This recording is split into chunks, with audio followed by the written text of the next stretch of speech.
Okay, ladies and gents, boys and girls, what is going on? Monday, November the 28th, 2022. We have got an exciting show here on this Victory Monday. Appreciate you all tuning in. And also, hey, the madness this morning. The Gamecocks are going to get a new offensive coordinator. We're just continuing to catch dubs. We're continuing to catch dubs here on this Monday in this month of November. Let's see. I see Jacob, Betsy, Travis Lee, Justin Langford, Travie, my brother, Travis Allen, Hudson, SC Football Tube, Eric Fryer. What's up? There's literally so many people I can't even read off all the names. Also, those in the Big Cock Club Discord, head over to the TDC Questions channel, to be sure your questions are answered there. You know, I went back and forth on this, if I was going to do it or not. And my guy, John Rice, who I know is tuned in, I don't think he'd miss this one for the world, inspired me. So we'll get in that in just a second. Jimmy, what's up, man? How are you? Hey, what's going on, man? What's going on? Yeah, hey, can you hear me? Yeah, what's up? Hey, I was just wondering how many glizzies you could fit in your mouth at one time. Okay, we got the trolls already out. I don't know. I think that must have been a salty Clemson fan, which you can eat shit if that was. Sucks to suck, my guy. Anyways, we are rocking. We are rolling. We got Stephen Garcia on at 12:15. What I was going to say, though, my guy, John Rice, I was kind of going back and forth. Do I want to light the stew stogie? Do I not? And my guy, John Rice, hit me right before the show, and I was like, dude, listen, above all else, I am a man that gives the people what they want. That's what I do. I give the people what they want, and that's what I'm going to do today. Press 1. Will, what's up, man?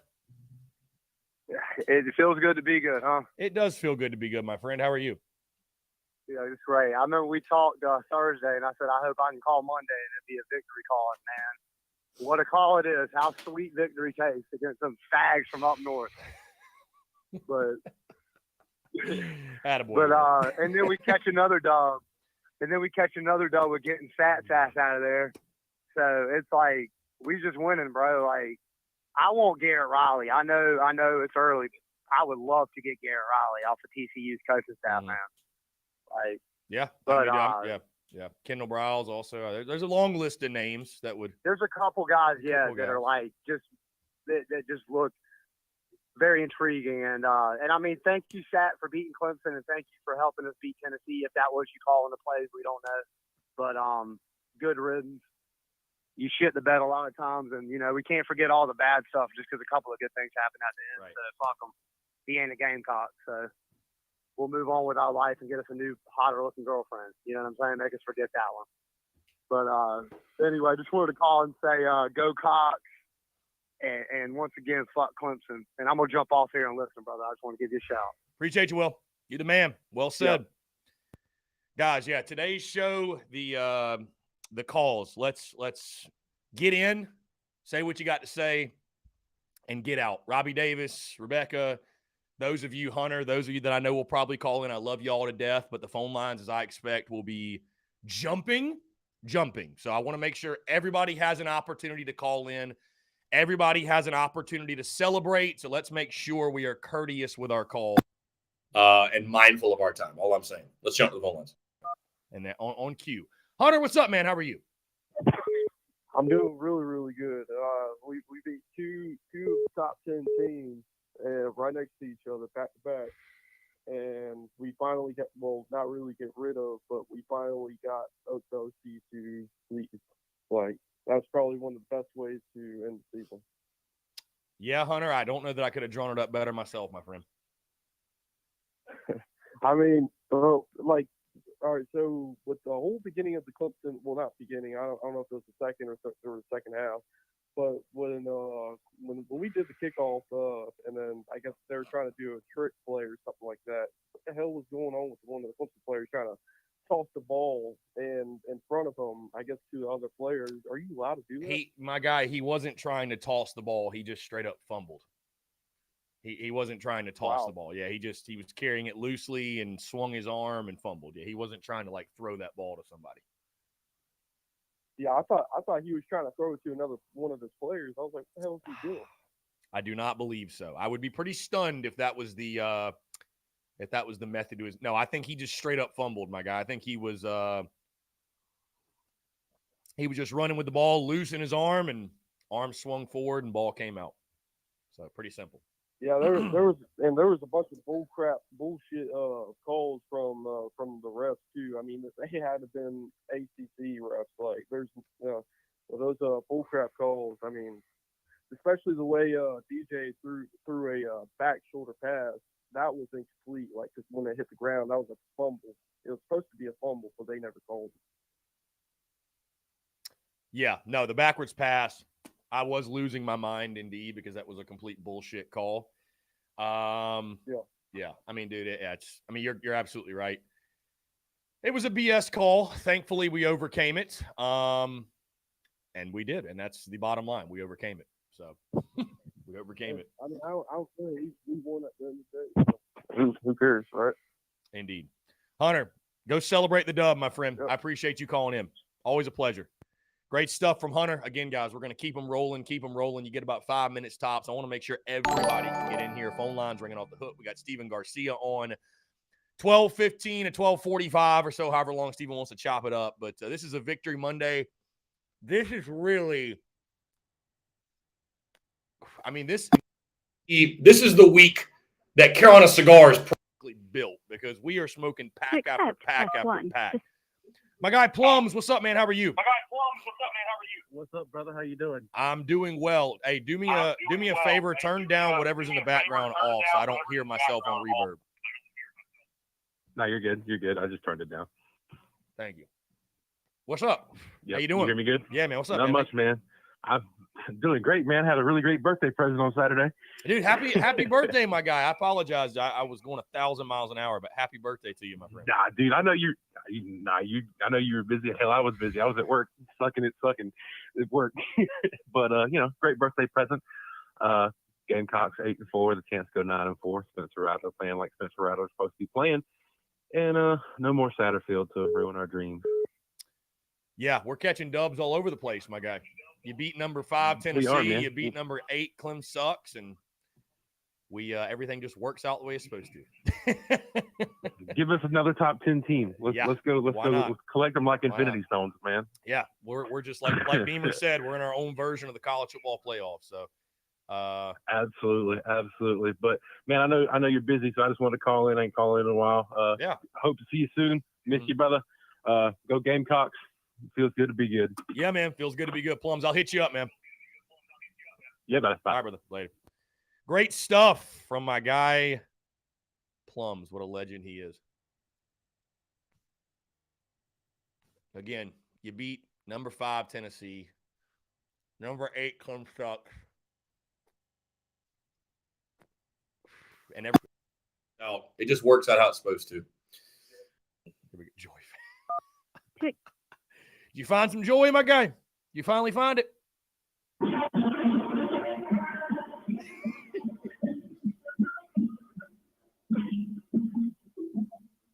I love hearing that. Woo-hoo! Woo-hoo! C-L-E-M-S-O. Can we talk about how fucking stupid that is? The woo-hoo! A bunch of grown-ass men saying that. Can we talk about that? You know, there's a petition to ban the woohoo. You ever heard of that? Ban the woohoo or whatever it's called? You ever heard of that? Yeah, it needs to be, because what the hell is even, that video, what the hell is even that? Oh, man. I thought that it was going to go the way it normally goes after 14-0. Oh, man. Oh no, bro! I thought I was going to be killing myself over the next 3 years because of the goal line pick. Yeah, no, I remember I saw your tweet, my guy. That was a tough one for sure. But yeah, dude, this team, the resiliency, the fight, just incredible, man. Just incredible. It was to combat that was insane. Oh my gosh, man! Let me tell you. I might be an idiot, a couple people on the timeline think I am. Granted, after looking at their feeds, they're just as much idiots as me. Right. I like 3 people for the OC job, and it's none of them listed on your poll. Okay. Yeah, I kind of listed the top 3 popular names, but yeah, go ahead. Yeah. I know we're gonna get one. We're gonna get one of them, but this is what I would prefer, even though nobody wants to hear it. Joe Brady, number 1. Number 2, Justin Stepp. Number 3, G.A. Mangus. Hit up old G.A. You know Shane loves him from G.A. Throw the bag at G.A. Oh, man. I hope Antonio Williams is going to cook us for 200 yards next year, but that can't take away what happened Saturday. It can't, my guy. It really can't. They could beat us. They could beat us 56-7 next year, and I'm still going to enjoy the next 362 days like it's no tomorrow. Yeah, my guy, it feels good to be good. That was a magical day. I mean, I know I picked it over the summer, but for it to actually come to fruition and happen and the way that it happened and to just break their hearts, just break their hearts. I mean, it couldn't have happened to a better group of people. It really couldn't have. It really couldn't have. And, it'd be a shame if people like above average Gamecocks and myself and others made their life a living hell on social media for the next 362 or whatever days it is. It'd be a real shame. It'd be a shame. I would hate to be the opponent, man. I would hate to be the opponent of them. It'd be a shame. Really, it would, man. It really would. It really would. Hey, how about your boy Mark Slam Dunk in Shadow of Death Valley? Happy to see you're alive, brother. Indeed. Yeah. Indeed. Rare, maybe somewhat of a rare dub. I don't know. Maybe somewhat of a rare dub. I know, but a dub nonetheless. I know everybody in Gamecock Nation sees Mark as an ass clown. And granted, Mark kind of is an ass clown. But Mark made a really good point on his live yesterday about the Clemson people, the Clemson fans. He said they acted like nobody could touch them. They acted like it was just a party. They were down in the last 4 minutes in the game, and they were sitting there playing Run DMC, and everybody was just chilling and partying. And that to humble a crowd like that, man, is insane. Yeah, for sure.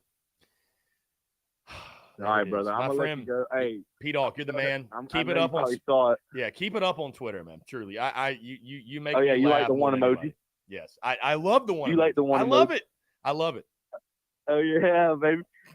Oh man. Oh, my bio is pretty good too. Proud father of Shadow of Death Valley. Yes, Shadow of Death Valley can literally eat shit. Like I kick rocks for all I care. Truly, genuine. Bro, Spencer. I said this yesterday. Spencer put on enough tape at Oklahoma, and then past 2 weeks here, he put on enough tape. You look at the QB class; it's weak as hell outside of Young and Stroud. Because there's no Caleb Williams. It's weak as hell outside of Young and Stroud. I mean, you look at the tape the past 2 weeks and his time at Oklahoma. Are you really going to chance Will Levis over that? Yeah, I don't think. 25-year-old system QB over that? Yeah, 25-year-old Hendon Hooker? Yeah, I don't think so. I mean, Spencer Sanders? I mean, really? Yeah. I mean, I don't see any scenario where Spencer stays. I know we all want him to, but I don't see any scenario where that's happening. I think Spencer's a day 2 guy. Yeah. And I hope Wells stays. Bell better stay, but I hope Wells stays. I mean, yeah, man. Yeah, I don't know. We'll see. Hey, even if he does opt out, we get to see our Lord and Savior Lou Doty in the bowl game. And that'll show us whether we need to go get, a Jeff Sims or a Mike Wright out of the portal, or we rock with Luke. Indeed. P-Dog, you're the man. I'm going to jump in the call. We'll talk. Yep. All right, brother. Yep. All right, here we go. Call from ton of Porter. Here we go. Porter, what's up, man? How are you? Doing good. How you doing, man? I'm doing pretty well. Hey, go Gamecocks. Go Gamecocks. Happy to finally put those Tigers to bed. Hey, just wanted to ask, I know the CFP rankings haven't come out yet. You think South Carolina's the best 8-4 team in the country? Appreciate it.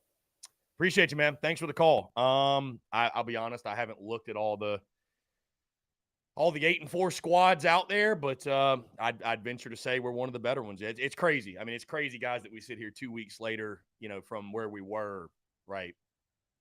we sit 2 weeks later, just completely different, right? Thinking about our completely different thought process about this football team. And I will say this, as we await Stephen Garcia, which I'm going to go ahead and close up the phone lines. Again, I know the phone lines are ringing off the hook.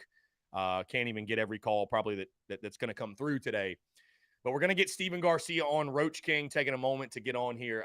I want to say congratulations to this coaching staff, this football team, for the resiliency they showed over the last few weeks and using the game against Florida not to break them, but inspire change and inspire the greatest finish, one of the greatest finishes to a season we've ever seen. Back-to-back top 10 wins, first time in school history, beating Tennessee, beating Clemson, the way you did it.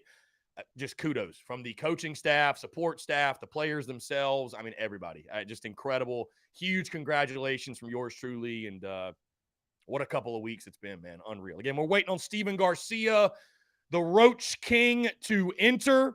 Again, appreciate you all tuning in. Obviously, as you would expect, we've got a huge crowd here on this Monday, November the 28th, 2022. We're going to appreciate you all. We got the Tiger Pack. Another Clemson pack. I saw somebody say, all this guy does is smoke stogies. I really don't normally smoke this many. I'm maybe a 1 or 2 cigars a week kind of guy, but guys, when you beat Clemson and you beat Tennessee and you get a new OC, and when it feels good to be good, it calls for a pack. And when you have the type of weekend we had, by the way, selling merch, it calls for a pack. So, listen, I'm a man of the people, right? They want the pack. My guy John Rice texted me, got to have the pack, dude. Where's the pack? Light the stove. I'm going to give the people what they want. And certainly we're doing that.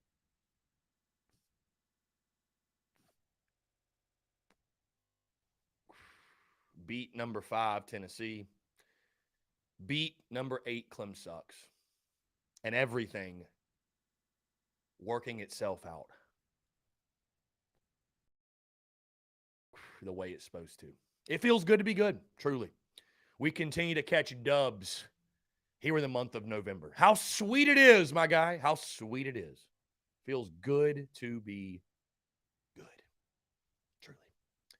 I might smoke a pack a day until Clemson football posts the final score. Has Clemson football posted the final score yet?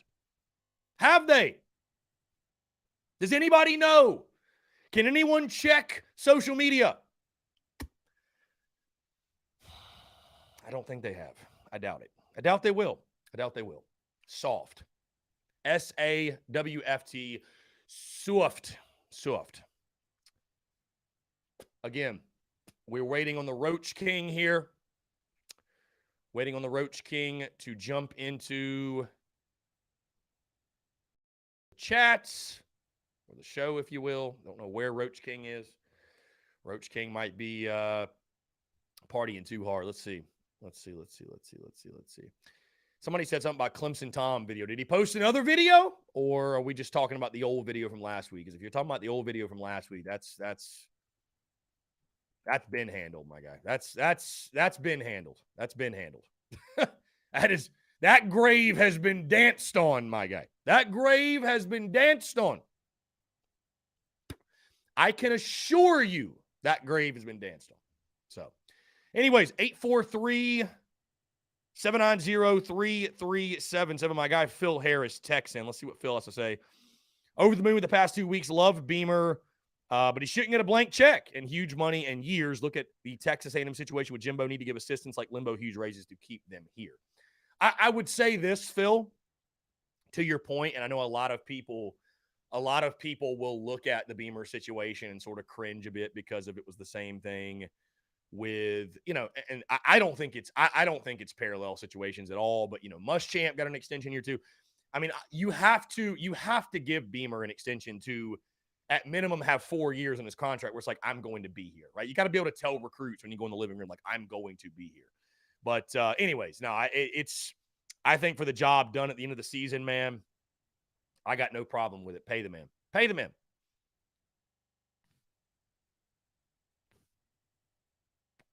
For the first time ever, the Stu Stogie. What a time. And we got my dude. Before we do, guys, Got to tell you about our friends over at Rebel Rabbit because, of course, as always, and all season long, as you already know, our segment with the Roach King brought to you by our friends at Rebel Rabbit. Guys, they're a new seltzer company out of Greenville, South Carolina, but it's not just another hard seltzer. Rebel Rabbit's an alcohol-free, THC-infused high seltzer. Yes, THC infused. All of Rebel Rabbit's high seltzers are infused with just enough Delta 8 or Delta 9 THC that'll open your mind to an entirely new drinking experience. Only 6 grams of sugar, all natural organic flavoring. It's a light, refreshing social tonic that helps you cut back on booze, but not on fun. So whether you drink alcohol a little, a lot, or none at all, Rebel Rabbit is the perfect replacement or alternative. Guys, you can find the Rabbit for a better way to booze on Instagram at Drink Rebel Rabbit. That's at Drink Rebel Rabbit. Or visit the online store, drinkrebelrabbit.com. You can check out their store locator to find the closest rabbit hole near you, or you can order online, have it shipped directly to your door. And that's our friends at Rebel Rabbit. And with that being said, let's bring him on. The Roach King. Roach, feels good to be good, Roach. What's going on? Good, man. Good. How's that cigar smoking right now? It is fantastic, my guy. The Clemson pack, the El Tigre pack, the Dabo pack, the whatever you want to name this pack. It's been too long since we've been able to have one of these. This is the sweetest pack of all, my guy, and it is a pleasure to see your face. Beard looking good, my guy. I can tell you got cut up a little bit this weekend. You look fresh. Yeah, I had to, man. Wifey was complaining about it, so the hair too. The hair got a fresh Roach in the building. Yes, sir. I love it. Well, Stephen, I'm going to hit you with a stat first as we start here because I read this over the weekend and it stuck with me. There are 2 quarterbacks in Gamecocks history all time to throw for 350 plus and 2 or more scores in back-to-back weeks. One of them is named Stephen Garcia. The other is named Spencer Rattler. So we got to start there, man. Talk about what you saw from Rattler, especially I thought he showed a lot of guts, a lot of, hey, drop your nuts. He showed a lot of guts on Saturday. Couple early mistakes. You think, oh, man, this might define the day. Absolutely not. He bounces back. The long throw to Antoine Wells in the second half was a huge spark. And I just thought absolute dart. The way he played and bounced back was admirable, to say the least. And you know how tough it is to win up there. Just talk about what you saw from 7 on Saturday. Oh, absolutely, man. Yeah, those the first couple picks, it's like, oh shit, here we go again. Is this the Spencer we're going to get today? But like you said, man, he came in there and that ball he threw to Wells down the sideline when he kind of did the little half-ass roll out to the right. Mm-hmm. I mean, that was an absolute dart. You can't hand the ball off any better than that. So for him to kind of just let it go, and that, especially that early pick 6 and the red zone pick. I mean, that's tough to do. It honestly is hard to do, especially when you're in away games and especially your rival. So for him to come back and the way he played, the way he did it, that was impressive. So. These last 2 weeks, man, he's been playing freaking lights out. I haven't seen anybody play any better in the SEC, honestly. And you look at just what the offense did, Stephen, and I think we really have to stop and appreciate the fact that you did it against the Clemson defense. I mean, one of the best in the country. This isn't some slouch. You could say whatever you want about Tennessee, but we knew about the defensive front. We knew about the defensive line. What I thought was so crazy, Stephen, is that they knew we had to throw it. Right? Like they knew, we weren't getting a crazy push up front, which again, they got one of the best defensive lines, if not the best defensive line and linebacker combo in college football, and still give credit to the offensive staff, give credit to Spencer Rattler himself, give credit to freaking Nate Atkins, who did his best Pat DeMarco impersonation. All of your receivers, I mean, guys on the offensive side, man, just making play after play after play. I thought it was really, really special what they did in the passing game on Saturday. No, absolutely, man. And watching Clemson run up and down the field, especially in the first half, it kind of felt like, they were going to get the momentum. And then all of a sudden we make a huge play, or, we have a huge special teams play. Beamer ball, man. Beamer freaking ball. It's every single time they seem to kind of get the momentum, we would hit them right back in the face and then some. So, it was really fun to watch. I think that was a huge win, especially after last week being Tennessee. I think, moving forward, that was a big momentum swing right there for us. Yeah, I think, Stephen, like you said, to be able to follow up the win, to be able to follow it up and to prove that, some people were saying, well, Tennessee might have been a fluke, whatever. Clemson needs this one for style points, and Beamer pointed out very quickly in the post game that no, they needed to win the football game, right? And I thought that just kind of spoke volumes to the attitude, if you will, of this football team and the belief. And it's just crazy, Stephen, that we sit here, 2 weeks to the date after what happened in Gainesville. And it's just, I mean, to me, it's incredible that this football team was able to be resilient, rally together, and dude, I mean, back-to-back wins over top 10 teams, first time in school history. That is history. It's insane. Awesome. Unbelievable. It's insane. Oh yeah. You mentioned let's give some love to the defense, man, because again, drop yo nuts has been the theme, and I thought the way this defense played in that second half, especially, I think Clemson had 6 drives or 5 drives or something, and all but one of them went for 25 yards or less. I mean, you can't say enough good things about what that defense did. And then also they hold, DJU to 99 yards. I know you and I had some conversation about DJU this morning. I was just about to say something about that. Yeah, man. That was, as a Carolina fan, that was fun to watch. But if I'm a Clemson fan, I'm just shaking my head like, what in the hell is going on? Why is this kid still playing? I mean, I could literally see the ball fluttering out of his hand every single pass that he was throwing that game. I don't know if his hands bothered him or what the hell was going on, but I talked to a couple kids, well, one kid specifically, I don't want to mention any names, from down here in Tampa, who I used to train, and I was like, dude, you gotta send DJ down here, man, for some quarterback lessons, man. I'll try to fix his spiral, but good lordy, that was they even said something on the telecast about the ball fluttering out of his hand. They used the exact word. The ball's fluttering out of DJ's hand. So yeah, I mean, hey, it's not the first game that I've seen him do that, man. I've watched a few Clemson games, and it's Peyton Manning didn't throw a tight spiral, but I mean, he was at least accurate, right. And the ball was on time. That was baffling to watch that game. The game that he played. I don't know what the hell was going on. Well, we certainly won't good complain for us, though. Yeah. The Gamecocks will Exactly. We'll take it. We'll take it. We'll take it for sure. And credit the secondary as well, the way they played. You knew that was the strength, and able to get enough out of your defense. Stephen, let's switch gears a little bit. The pass that DJU threw, was it backwards? Yes or no? Which one? The one that was like the lateral the one that was like the lateral that they reviewed that they said was They said was not a fumble, which I was losing my freaking mind. I don't know if you recall which play I'm talking about, but was that in the beginning of the game? Yeah, that was early on. That was like okay. Yeah, I missed the first couple drives actually for both teams. So well, on that note, I'll just say this: drop pick 6, that play, red zone INT, safety. Carolina still wins the football game. Like I'm sitting here saying, Clem sucks fans. Be happy you lost by 1 point because it should have been worse. Right. It genuinely should have been worse. So it definitely could have. I mean, they I'll give it up to Shipley. I mean, he runs pissed off. He kind of reminds me of Mike Allstott, if you guys remember that that guy. But guys, I mean, he was running pretty pissed off. But I mean, that was the only bright spot of their offense. So like you said, we got to hand it to the defense. They played freaking lights out. And again, Spencer just kept coming back, man. No matter what kind of mistakes he was doing. I was talking with I forgot who it was, but it was the second to last play of the second to last drive we had, and he kind of rolled out to the right and all of a sudden just threw it away as opposed to just falling down and staying in balance and making Clemson burn another timeout. I was like, man, what the hell is he doing? Why not just literally just fall down, make Clemson burn a timeout? But again, he just makes a mistake, accepts it, moves on, and ends up making a game-winning drive the next time they get the ball after what Clemson fumbled that punt return. So the stars aligned, man, and everything happens for a reason. So I'm happier than a pig in shit right now. I love it. And hey, let's definitely, you mentioned it just a second ago, but Beamer ball. I mean, bro, Kai Kroger for freaking Heisman. Like, if he doesn't win the Ray Guy, just throw it out. Throw it out.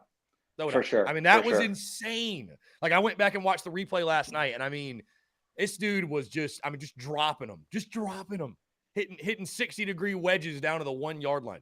I mean, just no kidding. It's nuts. I mean, he's been doing that. He's been doing that shit all day long, or not all season long. It seems like. I mean, it seems like every single time he's out there, something typically good happens. Yeah.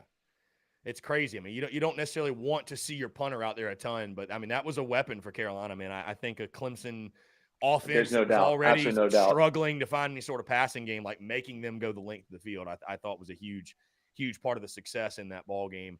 I'll ask you, Stephen, obviously, again, you're an offensive guy, just overall schematically how this team attacked the Clemson defense. What were some of the things you liked the most? I mean, obviously, again, the results, but besides that, was there anything specifically you thought they did a really good job of exploiting specifically that you saw? Or I think kind of getting Rattler out of the pocket a little bit more consistently, I felt like that was a pretty good move. Also, some of those quick passes, throwing out to Amarian Brown and a couple of these other screen routes, screen guys. I mean, thought it worked out pretty well. I thought it was a great game plan. And, I don't hear many people complaining and saying Satterfield, get him the hell out of here. I don't hear many people saying that on social media anymore. So now they're saying he might get hired by Nebraska and, Matt Rule, and everybody's like, oh, shit, what are we going to do? So my guy, it's done. It's done. It's already done. It's done. Yes, it's done. Sat to so Lincoln. that happened, what, 20 minutes ago? Yes. Well, right before we came on. Yeah, it was like officially official. Oh. All I don't think like Nebraska has dropped it, but all the reports from ESPN have come out. It's a done deal. So I guess, hey, breaking news for you. Your thoughts on going to work for Rule, who he has an extremely close relationship with. Your thoughts on him making the jump? I mean, can you blame him? Can you blame him? I mean, he caught a lot of shit for the last 2 years, realistically. So I mean, I don't necessarily blame him. I know he's got the relationship with Rule through Temple and Baylor and Carolina, and the Panthers. So, I'm happy for him. I'll say that much. He's always been cool as shit to me. So I'm gonna send him a little congratulations text after we get off. But yeah, so now we got the hunt for who's going to be the next OC. And that's what I was going to say, Stephen, on to important matters when you look at it. I want to get back, by the way. I'm not done dancing on Clem Sucks' grave yet. But when you look at you can do that all day long. Yeah, when you look at the next OC, if you have specific names, go ahead. But I don't expect you to know every OC that the top guys, candidates. But philosophically, schematically, what would you prefer? Or, just in your opinion, what would you like? What do you think the next OC? What characteristics does he need to exemplify? Do you think for Shane Beamer? Because this is a much different situation, right? Than when Coach Beamer initially got here, because he was a rookie head coach. He never coached it down as a head coach before, and so I feel like the courting process might be a little bit different now. When you went 8-4, you just won these back-to-back games over top 10 teams. Now it kind of feels like, hey, we can really just kind of go. It's more of a sexy. It's more of a sexy job. Yeah, exactly. Yeah, no, I 100% agree. It's definitely more appealing since the last 2 weeks. So as far as schematically and scheme wise, I think Carolina fans want to see more of a spread type deal, more of a run and gun, as opposed to the pro style that Coach Sat has been running the last 2 years. So that's at least that's my opinion. As far as coordinators who run that kind of stuff, I don't know off the top of my head, but I'm sure we're going to find somebody good, and I'm sure they're going to open up the checkbook. My guy, we got some folks in the comments that think they ought to give the Roach King a call. There ain't no way, man. There's too much baggage. Way too much baggage. Too much baggage, he says. Too much baggage. Oh, my God. That would be fun, though, man. You're probably right, but I wish in some sort of alternate universe. I do wish. It would just be legendary. It's funny, man. I was going through my phone looking at old pictures and videos, and I saw a video of me and Perry running a camp in Columbia, so I sent it to him, and he's like, dude, you'll never guess what, man. I just got off the phone with Coach Beamer that he just offered me the quarterback job. I'm like, get the fuck out of here. You're so full of shit. And he goes, no, man, I swear. Yeah, he called me earlier, and it's a done deal. And I was like, say you swear to God. He's like, no, I'm just kidding, man. No, I'm like, are we about to get some breaking news here? Sweet. Jesus. Dude, said, I would love it. Cool. We would have the most unique quarterback drills of any team in the SEC. But we'd probably have the best quarterback play. I mean, it would go hand in hand. So, anyways, there's no doubt. Yeah, I was going to say, Roach King, Rattler kind of looked like you a little bit rolling out of the pocket. That brought back some old shades of rolling to the right and throwing downfield to Alshon. That brought a happy tear to my eye. It really did. Yep. Yeah. Yep. So, that and the first touchdown, him putting his head down and dude running in for the. I know you were proud of that. I know you were proud of that. Yeah. For sure. That's actually when I first started watching. Yeah. Yes, for sure. Dropping the that was awesome. Indeed. Yeah, man, I know it feels good for dude. It's crazy. I had Nathan Pepper reach out rocking the Beamer Ball hat. I had Brian Maddox comment. I mean, Gerald Dix. It's winning that game. It's great for fans, but dude, it's so great for former players and just alumni. And I mean, dude, it had been a long time since Carolina had gotten video. And I tell you this, my guy, I know you'll recall this game. That game had shades of 06 to me. Like that, it was eerily noon kick, late game type of deal, you know, a late field goal seals it, if you will. I don't know. It was cool. It was very cool the way it all played out, I will say. Yeah, no, absolutely. I'm just reading this comment from Nikki Brown. It said, give Garcia a set of clubs, a case of beer, and a free round of golf. And we got him. Yeah, it'll cost a little bit more than that, man. I can tell you that. It'll take a hell of a lot more than that to get me out of Tampa, out of price is going up. Not as big a cola guy as Perry. Not as big a cola guy as Perry. It might take a little bit more of a check. A little bit more. Yeah, just a little bit. So now, Stephen, we await our fate in regards to the bowl game. I know you're biased. I know which game you hope the Gamecocks get, and it's sounding like it might happen. It sounds like the Gator wants Carolina, but from what I'm hearing, talking to my guy Brad Crawford, I don't think he'll mind me spilling the beans there, but it's sounding more and more like ReliaQuest, which the Outback Bowl could be a likely destination, and if so, Tampa might burn to the ground. I don't know. I'll tell you what, man. I know that Carolina fans travel really well to Tampa, and as I was texting you, man, we'll plan on something.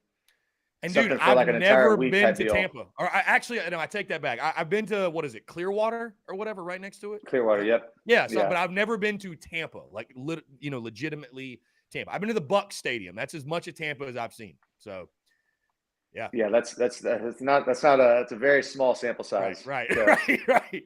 I'm hoping, man. I'm definitely hoping because I'd definitely auction off some stuff and do some cool events and stuff. I mean, it'd be pretty fun. That's to say the least. Yeah, dude, for sure. Stephen, this has been a hell of I know we're not completely done because, like I told you, we got the bowl game, and I definitely want to get your thoughts on that. But I want to say, my friend, and let me actually get your thoughts on that. 8-4 in year 2 of Beamer, man. And I thought what Beamer said that was so powerful after the game is that, he told the football team after they lost to Florida, hey, yeah, we're down and out right now, but these next 2 weeks could, if you win them, could completely change the outlook of South Carolina football and the trajectory to go 8-4 in year 2 of Beamer. I mean, it was rough for quite a while, but to finish with that record, your just overall thoughts on the progress and what it means for the program to hit that mark in just his second year. It's truly baffling, man. I wish you would have hit this stride earlier in the year, and I wish you would have got a chance to play Arkansas again, Florida again, and Missouri again. I mean, those were, looking back, those are 3 very winnable games, especially where we are now.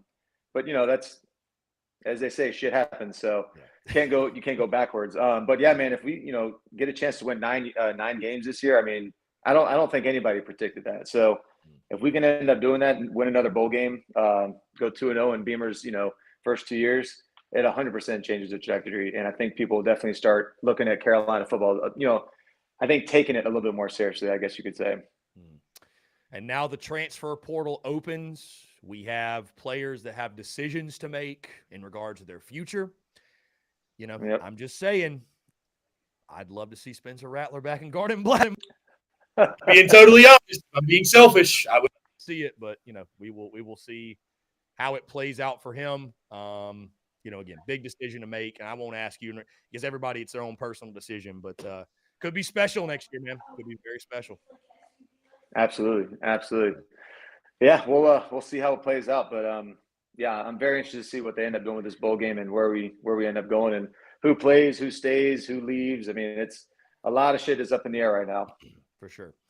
Well, Stephen, again, I appreciate you taking the time, man. I want to say thank you because of the value you provide to the audience and to the people. The people love hearing from you, just hearing your perspective and obviously your take on Gamecocks football. And again, I know we're all giddy here on this Victory Monday, and the trash talk is just beginning, my friend. So go enjoy it. I appreciate you. And, man, just a blast to talk with you, my guy. I appreciate it. Yes, sir, man. We'll talk soon, and let's see what happens on bowl selection. Yeah, man. We'll talk soon. Appreciate you, Stephen. Roach King out. Appreciate Stephen taking the time. Hey, guys, we're going to jump into a quick break. On the other side, all of your questions, your comments, your calls. Let's celebrate together. Let's celebrate together here on this Monday. You're tuned in to the Daily Crow.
All right, guys, we're back. Taking your questions, comments, calls. Phone lines are open. I want to shout out really quickly as we come back Rick Foreman in the comments, because he left one of the most legendary comments I've ever seen. Dabo, it's not bring your own guts. It's bring your own nuts. And that's what the Gamecocks did, dropping their nuts all over Tiger Town on Saturday afternoon. That is indeed what happened, folks. Again, we are taking your questions, comments, calls, 843-790-3377. Listen, I've celebrated a lot. I'm going to continue, but this is for you guys. I want you guys to call in and I want to hear from you all what you have to say. Call from. Here we go. Wesley Blevins. Wesley Blevins, what's up, man? How are you? Wesley, what's up, man? Hey, man, good to hear from you. Wesley, you're on the air. Go ahead.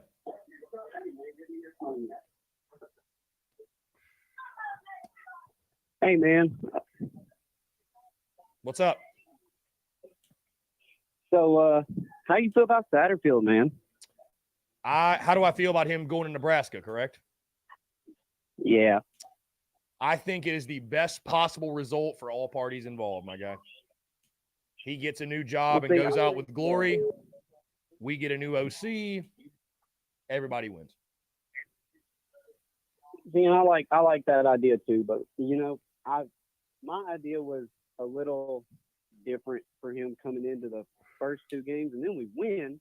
Mm-hmm. And now, some Gamecocks like me are thinking, okay, was the scheme different, or was it him changing things up? Maybe he figured it out. It was just a lot of uncertainty, and I wanted to see what you had to say about it, man. Yeah, no, listen, I mean, again, I give credit and tip my cap to Marcus Satterfield and that entire offensive staff for pulling everything together and making these last 2 weeks as memorable as any in Gamecock history. I will say this, and I believe in Coach Beamer. I want to make it very clear that I'm not questioning Shane Beamer in any way in regards to, he tells Gamecock Nation, he tells the media that Marcus Satterfield was calling the plays fine. But if you really genuinely believe that, like, just nothing changed and all that happened was we just all of a sudden found lightning in a bottle and executed better, or just all of a sudden the light bulb just clicked for the offense, and you think there wasn't any other voice in the offensive huddle, I've got some oceanfront property in Omaha. I'd be more than happy to sell you, because there is no damn way that is the case. I just refuse. I refuse to believe that.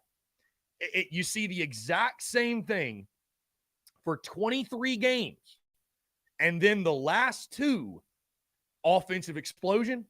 There's just no way, my friend. So, I mean, again, and that's taking nothing away, because Marcus Satterfield is still the offensive coordinator. Marcus Satterfield still deserves credit. But something changed after Florida. Something changed. There's just no way it was the exact same thing, and all of a sudden the light bulb just clicked. And that's not me taking away anything. That's just the reality. And I'm not saying I 110% know that, but just use your brain. Use context clues. So, again, I'm happy for Sat. I think going to Nebraska and working for Rule, it works out well for him. Again, I think it works out well for us that we're able to go, now Shane Beamer can go throw the check, go throw the bag at somebody. Again, I think it's the best possible scenario for all parties. And I got nothing but love for Sat. I wish him the best. I appreciate his work. I appreciate him in these last 2 weeks and the hand that he obviously had in the last 2 weeks. But again, I think this is the best possible result that could have happened. Oh, yeah, absolutely. I agree with you. And that's I just saw a lot of uncertainty and a bunch of comments. People were saying a bunch of things about Satterfield, and I was like, I don't think it was just him, man. There's just no way, bro. There's just no way. There's just literally no way. Like, I mean, I respect all opinions, but like I said, if you believe that, I got oceanfront property in Greenville, South Carolina. I'm willing to sell you because you're a fool. You're just a fool. But anyway, there's no point arguing over it. Hey, he gets to go work for Rule. We get a new OC. Everybody's happy, right? The Gamecocks are catching endless W's in the month of November. You love to see it. Of course. Cock-Vember might as well be. It might as well be Cock-Vember, the year of the cock. Why not? There we go. My man, feels good to be good. I appreciate you calling in. Yes, sir. Thank you. Yeah, man. Take care. Great stuff. No, I had some people saying they thought that Wesley Blevins was trolling me. Now, I don't think so. I think he was just having a connection. And I love this. I love this. Austin Greer, stop doubting my source. Austin, I literally didn't even see your DM, my guy. So, like, I don't question, doubt anything of your sources or anything like that. So, yeah. No, dude, Austin, I know, you know, hey, your DM is important, but my guy, if you saw my phone on after the game, you'd understand why I didn't respond. So, Lex, what's up? How are you? Hey, Chris, doing well. Feels good to be good. How are you? Feels good to be good indeed. I'm doing well. Appreciate you asking. What's up? Nothing. I just wanted to drop a few things. I think now we can call it, instead of the Orange Crush, the Orange Hush. Our shout out to, you know, just this whole November and beating Clemson and women's basketball, football, and men's basketball. Pretty awesome. And shout out to the team overall and Nate Atkins, Kai Kroger, just awesome performance. And resiliency and, you know, overcoming adversity. Shout out to all the team. Go Cox. Lex, you're awesome. I appreciate it. Thank you. Great call. Yeah, that was incredible. And yes, shout out to all the sports, by the way. Football, women's basketball, men's basketball, hockey, all of them, right? Is there any I missed there? We've had a lot of success over Clemson of late.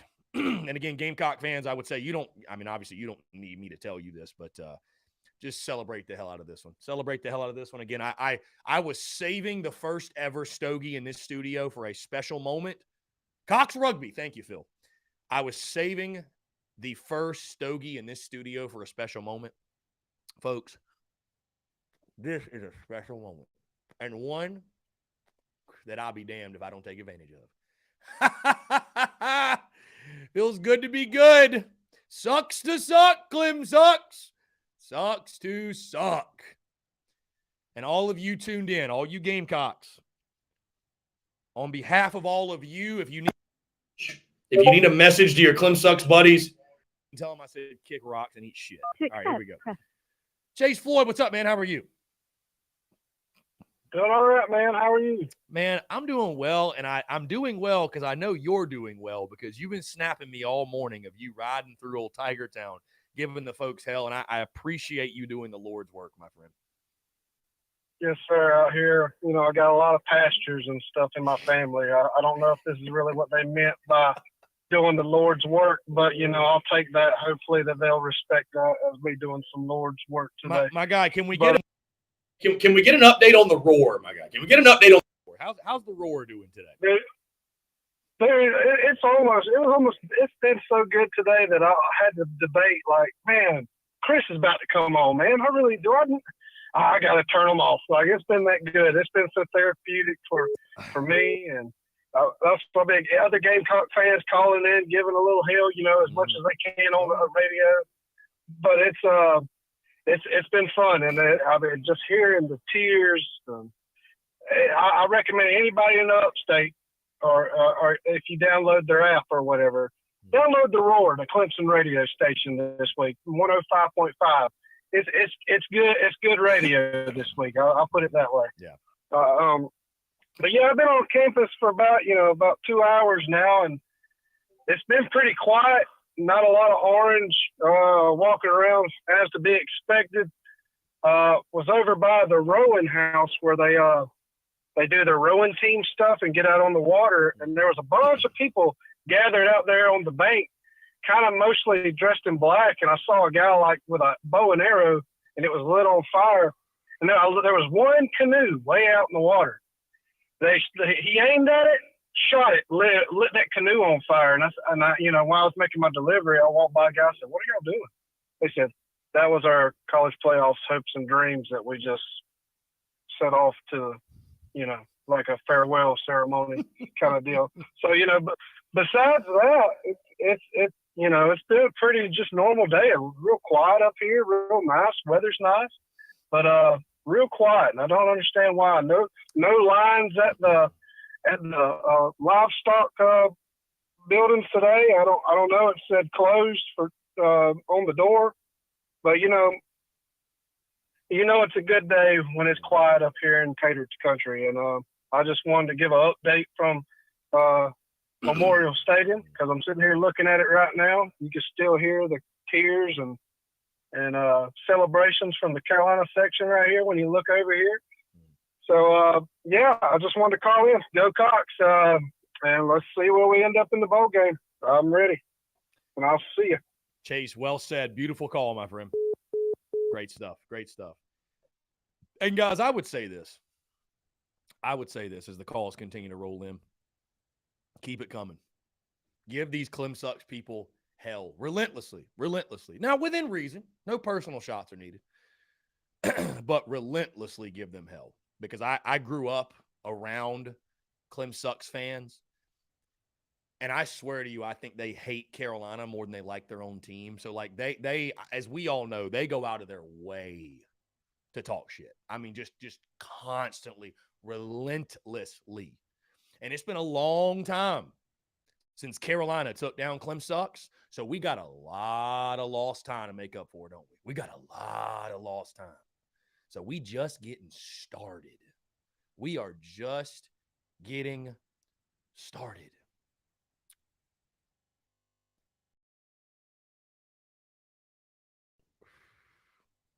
And if you haven't listened to today's podcast, my God, do yourself a favor and tune in because it was one of the more legendary pieces of audio I've ever recorded. Truly, genuinely, one of the greatest. Let's shut the phone lines. Hall of Famer. Robbie Davis, what's up, man? How are you? Is it pretty quiet up there? I ain't heard nothing in the last, 24 hours. Is it pretty quiet up there right now?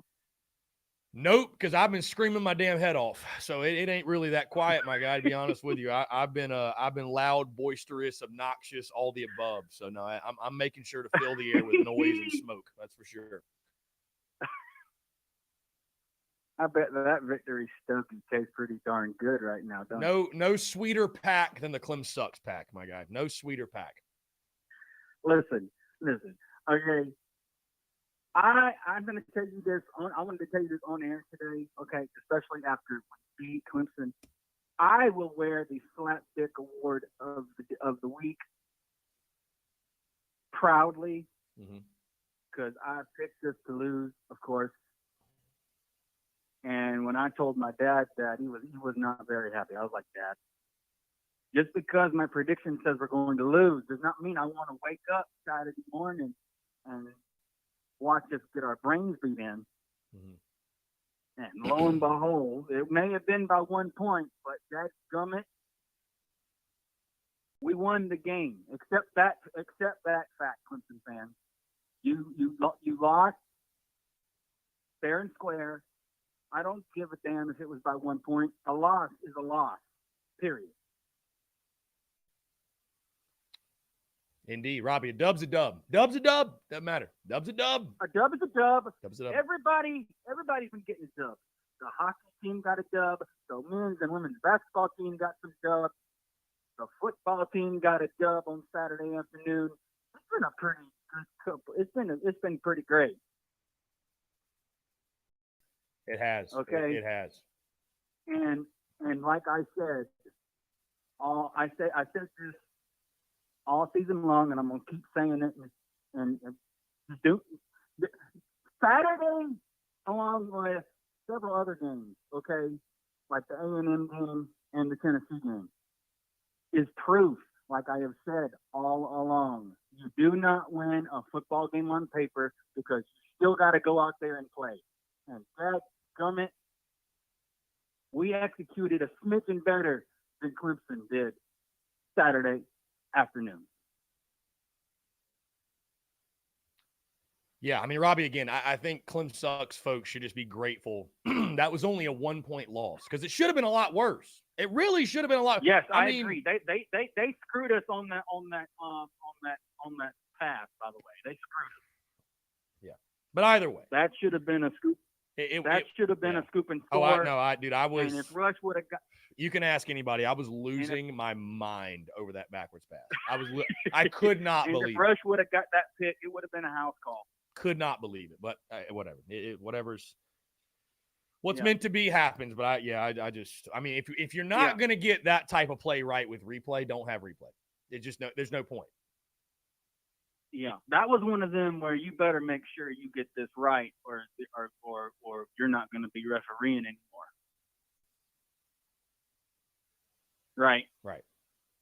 And what's crazy is the referees didn't really help us none, and they were SEC referees. Mm. They were helping Clemson more than anything. Yeah.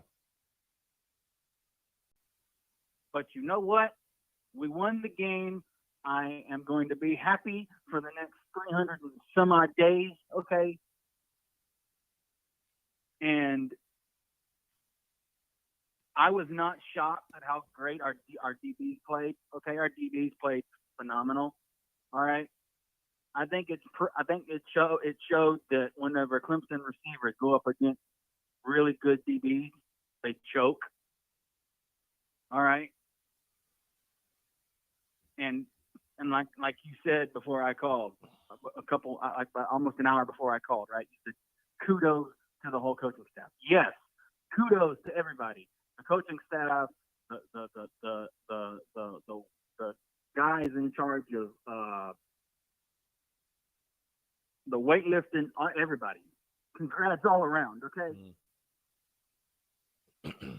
Because it's funny to hear took a full-blown team effort to get this done. It's funny to hear the Clemson people say if this, if that.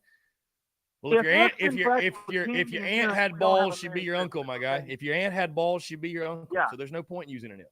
There's no point. And if and buts with candy and nuts, we don't have a Merry Christmas. Exactly.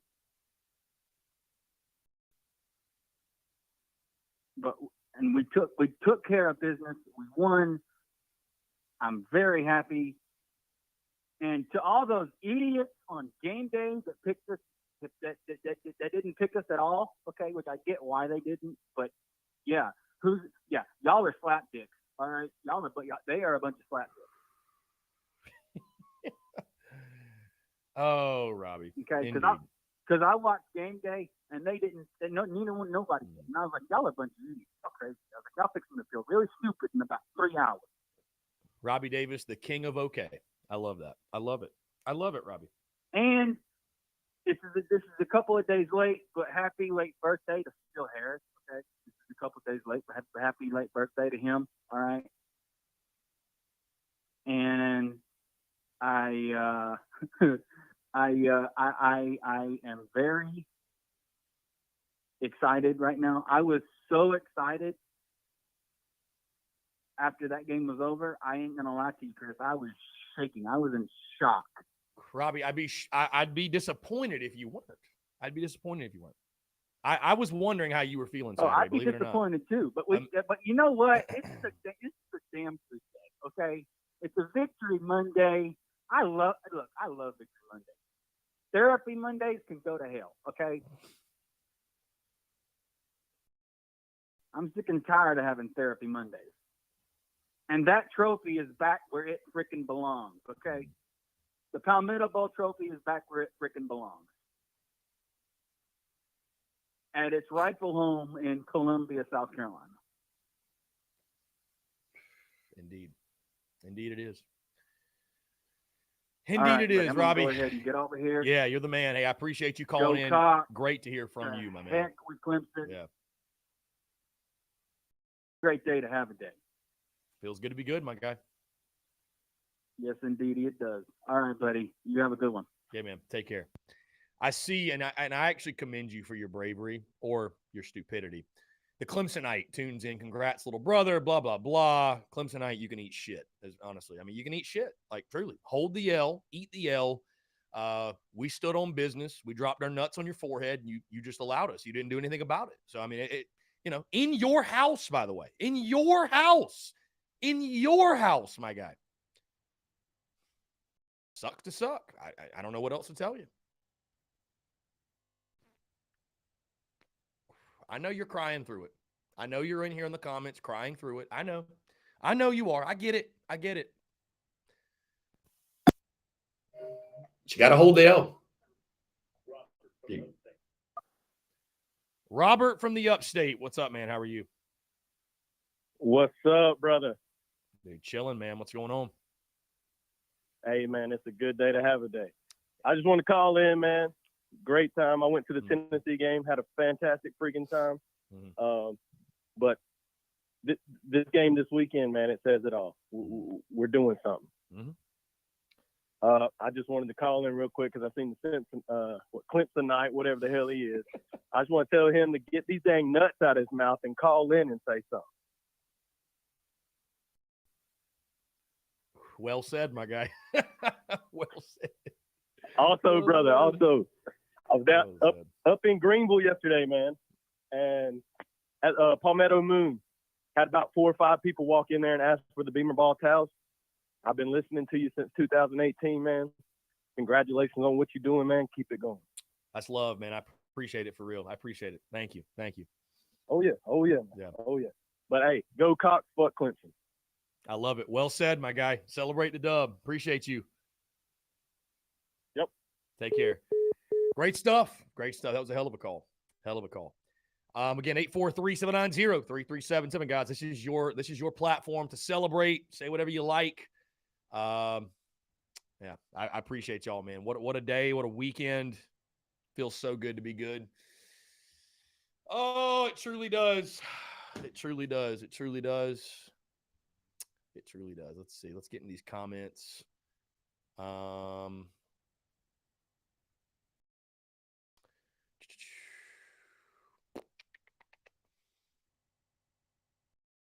Yep, Juice Wells really close to 1,000. Really close. I wonder if Juice will play in the bowl game. I wonder. But we got time to worry about that. Anyways, guys, Marcus Satterfield headed to Nebraska. How do you feel about it? We can talk about that. Of course, we're celebrating the dub here today. I was shocked I had a voice. FT. SECFT. What is up, man? What is up, Chris? Holy moly, it has been way too long since we can celebrate a win over our rival. It has been quite a long time. And I want you to remember what I said when I called in January. This is our state. It has always been our state. When you look in any map of the United States of America and they show this state, what does it say? South Carolina. Never will it ever say Clemson. We are the University of South Carolina. Always have been, always will be. We are the athletic program of this state. And that's the bottom line. We own you, Clemson. Enjoy this L. And I am enjoying smoking on that shadow of Death Valley Pack 2. One instead of 7, you slap dick. One. I mean, this guy wants to put our audio without even our permission. You know, I'm a content creator. You're a content creator, so you know what I'm talking about. Mm-hmm. He wants to put our content in his video. Doesn't even have the audacity to ask us for permission. So he can suck it. I hope this L stings for every Clemson fan. I really do, because we have had to deal with a lot of crap over the last 9 calendar years. Chris, you are the greatest Gamecock content creator there is. I enjoy your channel. I enjoy your show. I enjoy everything you do. You've caught a lot of crap from these hillbilly mouth breathers, and I am loving seeing you tear them up. Honestly, I really do. SC Football TV, the man. Let's do something soon on your channel, my guy. This is a victory for all Gamecocks, and most certainly, yes, I agree with you. I cannot wait to see Shadow of Death Valley's hype video for this game. Cannot wait. I'm looking forward to it. You Truly. know, I posted something on my channel directed towards him called "Again with a One," and again, I'm gonna DM that piece so you can watch it and you can let me know your thoughts. Yes. Speaking Please of that, I was actually going to go live tonight on my channel, and I wanted to invite you on there so we can crap talk the Clemson Tigers. Let's do it, man. I'd be more than happy to join you. More than happy, my friend. All right, I'll DM you the information. But I'm going to go ahead and go now, let everyone else call in. But Gamecock fans, enjoy this in Clemson. You're the little brother. Sit down. Smoke that Clemson pack all day, all week. We run this state. We are the University of South Carolina. Every time you call us U of SC, you just prove that we are the University of South Carolina. Let's go. Go Gamecocks. Screw Clemson. Y'all have a good one. My friend, what a call. What a call. Again, guys, keep it coming. Phone lines are open. We'll take a break in about 5 minutes or so, but phone lines are open. Feels good to be good, man. Feels good to be good. I also want to say this, by the way. Thank you all so much. We had our final watch party of the season on Saturday at Carolina Ale House. Massive success. All those that came out, thank you. That was incredible. Had a blast. Travis Lee, that was not Freeman. That's SEC football, too. Totally different guy. Totally different guy. Had a blast with you guys at Carolina Ale House. Also, merchandise. My goodness. I can't say thank you enough. The merch has just been explosion. I appreciate it. Here we go. Let's jump to the phone lines. Justin, what's up, my man? Speaking of somebody who was at Carolina Ale House on Saturday with me, what's going on, friend? How you doing, Chris? I do good, bud. Hey, Chris, I feel good there, man. It feels good to be Clemson. Hey, Chris, it feels good to get that drink out of that pot, man. Dude, it does feel good to beat Clemson. And, dude, like I said, I appreciate you coming out Saturday, man. That was a blast watching that game with you and celebrating it. Thank you, my bud. Hey, Chris, I might get my shirt today so I can hold it on for a long time after we beat Clemson. I love that. That template, but I love that. Yep. What do you think, Chris? Dude, I think you should get the shirt, my guy. Rock it. Rock it, absolutely. Yep. So I can show it to my fan. And Chris, my fan is a Clemson fan, and I glad to be quiet. Thank you, Jesus. You know. Indeed, my guy. Indeed. No, listen, it feels good. Like I said, man, this is a victory for Gamecock Nation, and everybody should celebrate this. And it's been a long, long, long time. Been a long time. So celebrate it accordingly, my guy. Oh yeah. Hey Chris, I wish Marcus Satterfield no but best, man. But hey, it's been good watching Marcus Satterfield, but Chris, we're gonna miss him. But I hope Soccer gets the new office corner, but we don't know who he's gonna be. What do you think, Chris? I don't know, man. I've seen a lot of names floating around. I will sit down and on the Wednesday show, on the Wednesday pod, we'll talk about top candidates and all that stuff. I mean, again, my guy Brad Crawford does fantastic work. I know he's already dropped like top 7 or 8 candidates for the job. I just know, kind of echoing what Stephen Garcia said. I just want somebody who's going to spread it out, be up tempo, be innovative, forward thinking. I don't think NFL pro style is the way to go.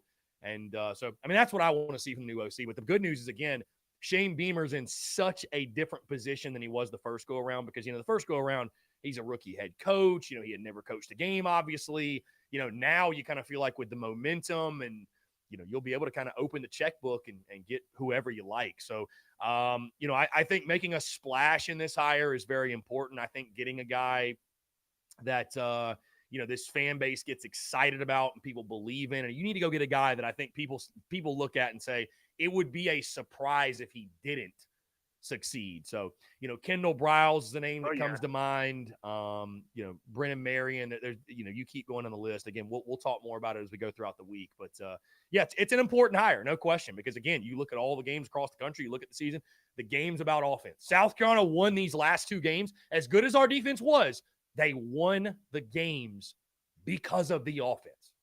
So you got to go get a guy that's going to take your offense to the next level.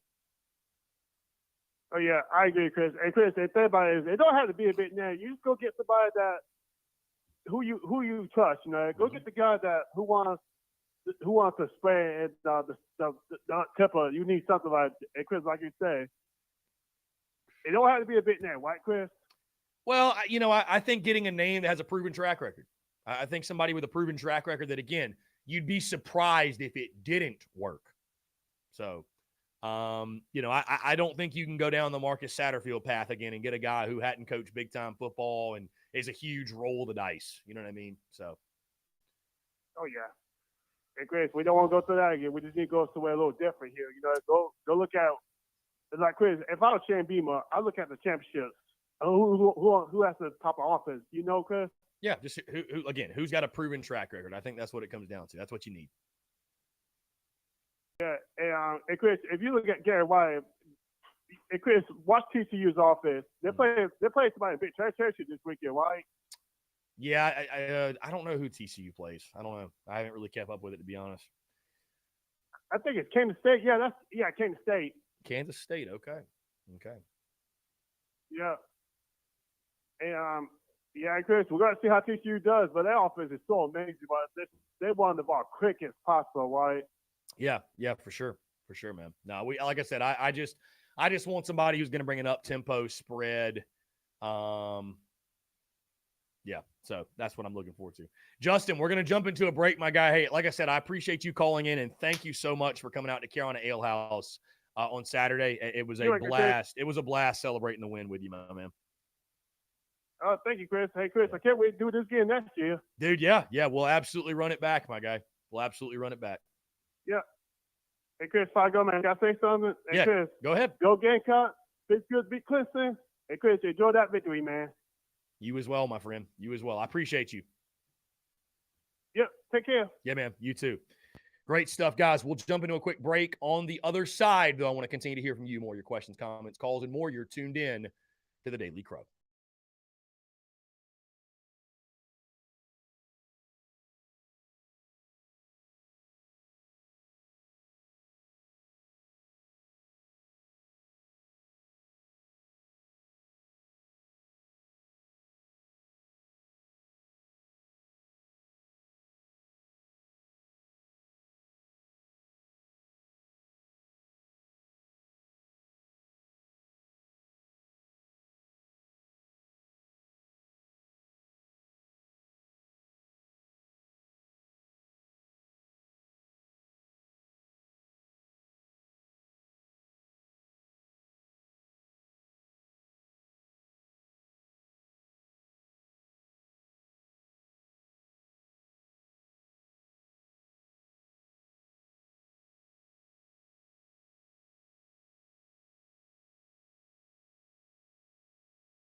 All right, guys, we're back taking your questions, your comments, your calls. Let's see. I see our guy Kelsey Quarles in the chat. Kelsey, I need a call from Kelsey Quarles, dude. I need a Kelsey Quarles call. I think the Stew pack, the first ever, yeah, we're going to go and retire it. A fantastic pack. Truly, I appreciate my guy. My guy John Rice is just always the voice of reason for me. I don't know. He's my guy John is the nudge that I need sometimes. Like, you know, like I think of the A&M game when or what was it, the A&M game? Well, maybe it was a different. Maybe it was A&M though, where he's like, "No, you're gonna smoke this pack right now, right?" And then today he's like, "You better have the stogie lit." And I said, "Oh God, there comes John again." So John, you're the man. Appreciate you. You and Carrie, you're legends. Thank y'all. The only thing that could have made Saturday better was some of Carrie's game day cookies. That's the only thing that could have made Saturday better. If I had some of those on hand, would have been a legendary time. Anyways, phone lines are open, guys. 843-790-3377. Welcoming all calls here on this Victory Monday. I want to hear from you. This is our opportunity. This is your opportunity to get your words out there, get your trash talk in. We'll be doing it all week long. And just so you know, in case you had forgotten, it has been 366 days since the Clemson Tigers have beaten the South Carolina Gamecocks in football. Just throwing facts out there. Just facts. Purely fact. Purely facts. That's it. So, anyways, appreciate y'all, man. The love, the support. I want to say also, for the love on the merchandise side of the business, dude. Like I said, when we get to the end of the year and we look back at successes in this past year, again, I'm going to give you all kind of an idea of just the massive success we've had in the merchandise side of the business. It's been nothing short of a blessing, man. So I want to say thank you all so much. Again, this weekend, it's crazy. I'm still on a high, obviously. I'm still on cloud 9. I'm fired up. We're catching W's left and right. Dude, I'm so happy for Gamecock Nation. And again, I do want to make sure we take a moment to say congratulations and just a major kudos to Shane Beamer, that entire coaching staff, his football team, everybody in the building with Gamecock football that 2 weeks ago faced more adversity than they had faced all season, right? 2 weeks ago to the date, we're sitting here after the Florida game, thinking all hope is lost. Those guys are able to turn it around. My guy John, what's up, man? What's up? I appreciate the shout out. I'm on the road actually, so I figured I'd give a call in, not in the office right now. What's going on? Dude, just hanging out, man. Feels good to be good. What's up? Hey, I better see that Tiger pack hanging up on one of them shelves in the background there tomorrow on the Daily Pro. Oh yeah, dude, for sure. That Clem Sucks pack is the sweetest pack of all, my guy. It really is. Truly is. That's right. I look back on the season, lots of good memories. You know, I think that we all owe Becky a big thank you for the middle of the season. She definitely got us through with her lucky phone calls, beating Kentucky. We went on a little, I think, 2-3 game win streak there when she would call in on Mondays. So shout out to her. And had a great time at the tailgate. Didn't see Lance. Well, we did see Lance one week. Did not see P-Dog. Did not see P-Dog. Need an answer from him on that. Yeah. Need an answer on that. But, man, we're going to look back on this season and smile. I think it's I don't know if I want to call it a changing of the guard because we need to prove it for that to happen. But it's definitely it's definitely a momentum shifter for sure. Can't wait to see what this offseason has in store. And I got one more thing to say. When I said we were coming, I meant it, baby. Go Cox. John Rice, drop the mic, sir. Drop the mic. John's a legend. Appreciate you, John, calling in. Again, guys, keep them coming. Keep them coming. Rebecca, I even unblocked your number. Rebecca, I unblocked your number. Go ahead and call in. You're wide open, Rebecca. Rebecca, it's your time to shine, Rebecca. It's your time to shine. You're more than welcome to call in. Come on. Bring it on. Bring it on. Let's go. Let's go. Let's go.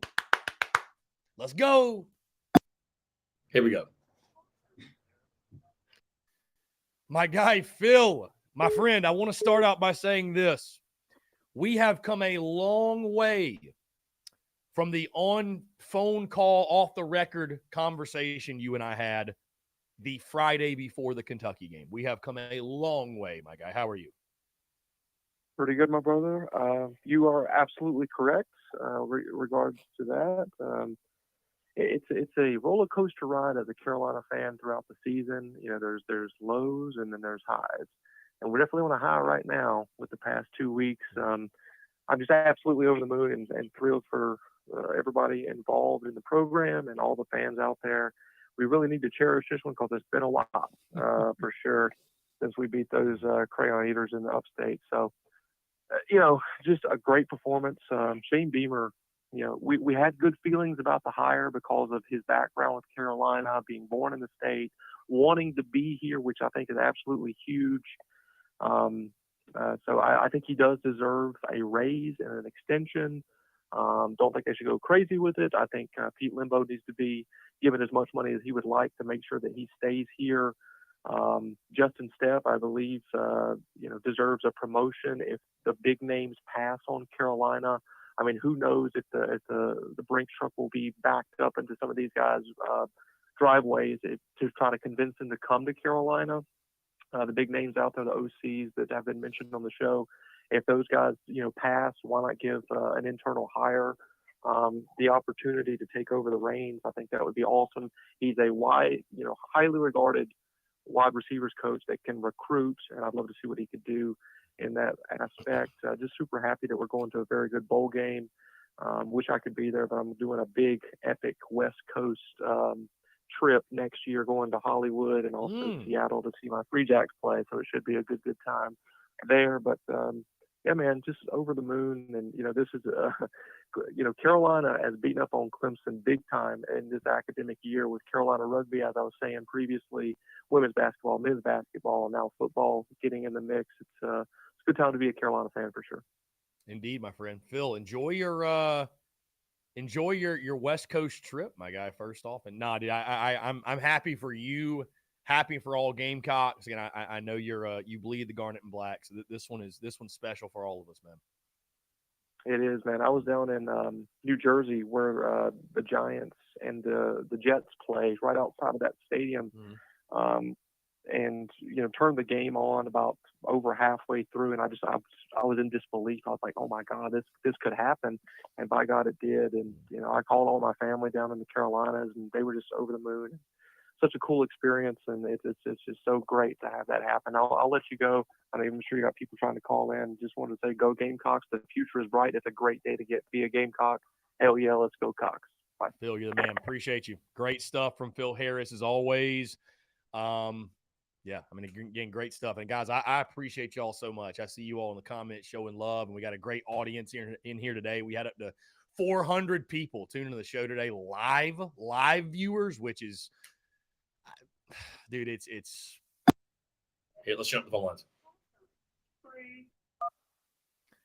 Bree, what's going on? Long time no hear from you. What's up? Sorry, Chris. Been busy. I got my own thing coming out soon and whatnot. Yeah. And been busy. Warzone 2.0 release, and I had to get into that too because that's part of my. I make money playing games too. So yeah. So busy time last couple of weeks. Plus, what I had to say after Florida, nobody was going to want to hear it. So I just kind of let that go. And but hey, man, we got the 8-4, dude, and you got the win against Clemson. Look at you. Yeah, huge. It's just great for all great for all Gamecocks, and and I'll say this, I think, and I'll stand by this. I think that the response after the Florida loss was justified. I think it was fair for the most part. I can just speak from coming from myself. I think it was fair, but again, I believe in giving credit when credit's due, and this entire staff, this entire football team deserves credit for, pressure is a privilege, right? Pressure creates diamonds. And so this team was able to use pressure and use adversity and use it to its benefit and rally the troops and play their greatest 2-week stretch of this season. And all you can do, man, and well-deserved to tip the cap and say congrats to Shane Beamer, the entire coaching staff, that football team. Just an incredible finish to the season. Yeah, I mean, awesome. I mean, because, you know, you and I had both said 8-4. You had us beating Clemson. I didn't. But, I mean, one reason I went 8-4 was there were the teams out there that I knew we should beat, you know, or we're going to beat. But there was also the teams out there like, well, we should beat them, but, hell, we might lose to them. And then there were the teams I was like, hey, I wasn't off that, hey, we might beat Clemson or we might beat Tennessee or we might beat A&M or we might beat Georgia or whatever. It was no like, hey, we might beat them. You know, so when I looked at the teams I thought we were going to win, that's why I didn't go with the 10-2. Because, hey, look, when you look back, you go, damn, 10-2 could have actually happened, right? You look at how we finished and go, damn, we almost could have gone 10-2, right? You know, but the reason I didn't was because of exactly what happened. No, I didn't think we were going to lose to Mizzou, but I knew we might. You know what I mean? Mizzou wasn't in my 4 losses when I predicted 8-4, you know, but I knew that was a team that we might lose to, you know, you might lose to them. You might lose to, you know, Florida. I mean, I didn't think we should, but, you know, hey, it is what it is. And then we ended up getting 8-4. It wasn't exactly the teams I thought we were going to win, but it is exactly how I thought it might happen. That's why I went 8-4, because that's exactly what I thought. I was like, we might lose to this team, even though I'm predicting a win, but we might win against this team, even though I'm predicting a loss. And so we got to 8-4, not how we predicted probably, or the teams we both thought we were going to win or lose against, but we got there, you know, one way or the other. So, you know, good season, man. I think that's a good season. I think that's a lot to build off of, you know. I mean, I guess the news is that Satterfield's gone, so we don't have to worry about whether we're going to defend his play calling. You know, I was going to do a breakdown of the last 4 games, you know, of the season and go, hey, you know, everybody's saying, why was this game so different from that one? I was going to do all that, but he's not coming back, so it doesn't really matter. You know, we'll get to move forward and celebrate a good 8-4 season and a bowl victory, hopefully, you know, and build off of that. I do worry, though, and here's a question for you. Obviously, looking forward to next year. What does our offense look like next year? You know, what does the offense look like next year? Do we expect a fall off or about the same season? You know, is it going to be a better season next year? Are we expecting a better season? Well, I just want to see more consistency, if anything. I mean, I think these 2 weeks, especially like Tennessee, I think that's the outlier. Like, you're not going to score 63 points per game. But like Stephen Garcia said earlier, I think you just want to see an up-tempo spread, more modern offense. Because the bottom line is this. I mean, these last 2 weeks have been incredible. When you look back on the season, for 10 of 12 weeks, your offense was anemic. And you can I'm just going purely off numbers. Your offense was anemic. Like, the statistics would back that up. So I think just fans want to see more consistency. I mean, you beat Tennessee and Clemson because of your offense. You don't win. Like, give all the credit to the defense and special teams. And for sure, it was a team win, obviously. But, like, without good offense, you don't win either of those games. So you have to have good offense. You just have to. And I said it weeks ago that Shane Beamer, his tenure will be based and judged off of if he can really get the offense going. Because even going 7-5, 8-4, if it's based off of special teams and defense and you're winning ugly, I just don't know how over the moon ecstatic people will be about that. They're ecstatic these last 2 weeks because we're winning and we're scoring points in doing so. So, you know, I mean, it'll depend on who comes back and just kind of a bunch of different things, moving pieces. But, you know, I think fans will, you know it, Gamecock fans have high expectations and high hopes and dreams. And, yeah, I think fans will definitely expect the offense to be good next year. I don't think anybody's going to be, you know, happy with the offense regressing or taking a step back or anything like that. So, but no, again, I say tip the cap to Marcus Satterfield. Well wishes in Nebraska. I mean, I hope he does well. I hope he balls out. I really do. And, you know, we called it as we saw it all year. And I give credit to him for being a part of that offensive staff that helped engineer these last 2 weeks. And I think it worked out as well as it could for all parties involved. I do. Yeah. I mean, you know, especially, you know, Beamer doesn't have to make the choice now, right? Right. You know? Yeah, I mean, again, it's not like you're having to fire a guy or let his contract run out. You know, he's you know, going to another job, and I mean, again, that's it couldn't have worked out any better. That's what I would say. It couldn't have worked out any better. Yeah. Well, hopefully we land And you know, a lot of people talk about Beamer hiring and who Beamer hires, but we always have to remember everything goes back to the athletic director. You know, hopefully Beamer gets who he wants. Ray Tanner gets out of the way and lets Beamer get the person in he wants. And hopefully it's somebody that the fan base can be excited about, because, you know, regardless of what you want to say about Satterfield, you know, whether he was good, bad, or in between, a good chunk of the fan base was very negative on Satterfield. And that doesn't help, you know. I mean, that never helped the program I'd say at least half the fan base that felt like didn't like Satterfield, you know. And, you know, hopefully we get a hire that's exciting. That's the big thing, I think, right? Exciting for the fans, put the energy behind, you know, the coaches, because this last year's been a lot of scrutiny on the coaches, you know, the OC, sometimes the DC, sometimes, you know, it's come back, well, Shane Beamer, the right guy, look what he's letting happen, you know, but we always forget, you know, at the end of the day, the athletic department has to be the one writing the check. So no matter who Shane Beamer wants, you know, it still could be a ixnay on that, you know, because Ray Tanner says, we can't afford that, you know. And that's somebody had made a comment about the money we need to put in maybe to our facilities and stuff, and then somebody was like, no, we've got great facilities. We all know that, you know, if you're a real South Carolina fan, you know that we put a lot of money in the facilities. But have we ever really invested the money into the coaches outside of Steve Spurrier, you know? Yeah. You know? I think I think they will let Beamer go get who he wants. So they better. I mean, if he didn't show that he has the ability to pull something off and do great with what they gave him the last 2 years, you know what I mean? Now he's shown something great, and it's like, hey, give him more. You know, better give him more. Or as an athletic director, as Ray Tanner, you know, you're going to be looking at your job, because people will be going, why didn't you get Beamer the guy you wanted? You know. So anyway. Congratulations on the 8-4, my man. I gotta get off. I got stuff I gotta get done and whatnot. And but yeah, I haven't called in a while, and just wanted to say congratulations on the 8-4 and the big Clemson win, man. Awesome year. I mean, it had ups and downs, but overall, I think the year ended up being amazing. You know, overall, it ended up being amazing. Could it have been better? Can we look back?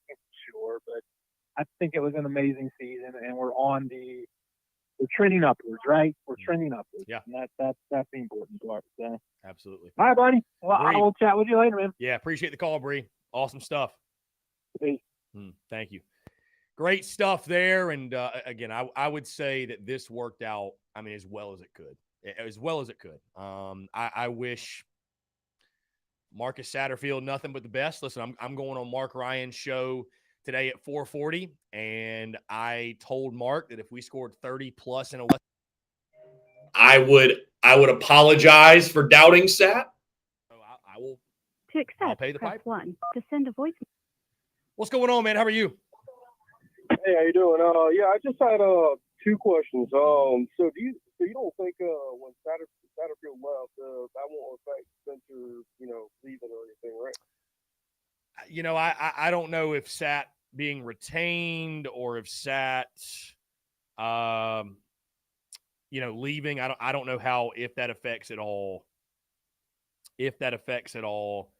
His decision. I don't know. I think Spencer's going to make the decision either way. So. Right.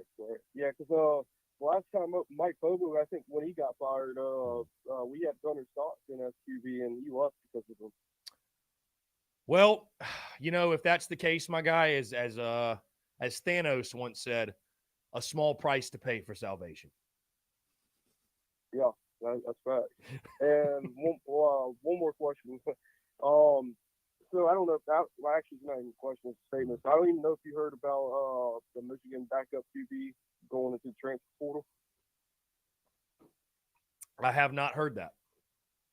Yeah, I mean, I just didn't know if maybe Shane should look at that portal and try to talk to one of the Michigan. Yeah, I mean, I would say this, man. It's interesting because I think it's somewhat of a balancing act when it comes to the transfer portal, because, you know, if there's a no-brainer obvious guy, you take him. But at the same time, like, you've recruited guys like Braden Davis, Tanner Bailey, and it's like, if at some point, if you just become that every year you're getting a guy out of the portal, I mean, you're not. It's going to be hard to pull in guys from the high school ranks. So I will be very curious to see what Beamer does at the quarterback position. Just what direction they decide to go. Yeah, I mean, yeah, I would think I would think next year Luke Doty would probably have a chance. I think. No, I don't know. I mean, if Spencer stays, he's obviously going to have the whole season to himself unless something happens, like an injury or something like that. But yeah, I mean, other than that, I think Luke Doty might have a chance next year, or Braden Davis, or Tanner.